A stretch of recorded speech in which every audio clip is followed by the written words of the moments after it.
Бірлешкен Милетлер Тешкелиятының профиль комитеті Қырым Мұхтар Жемхуреті ве Ақярда инсан ақлары вазиеті қарарының янартылған лейхасыны қабул етті.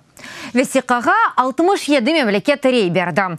26-сы қаршы чықты, оларының арасында Русия, Беларусь, Венесуэла. Весиқада Москвадан Русияның ве илхақ етілген Қырымның описханелерінде қанунсыз суретті тұтылған Украин саяси мобюслеріні азат етілмесі талап етілі. Шу жүмледен Олег Сенцов, Володимир Балух. Ярамада илхақ етілген сон Русия кемиеті мобюслеріні искенжеге оғыратқаны ве бөле етіп сақты шатлық әлді еткені қайдетілі ве.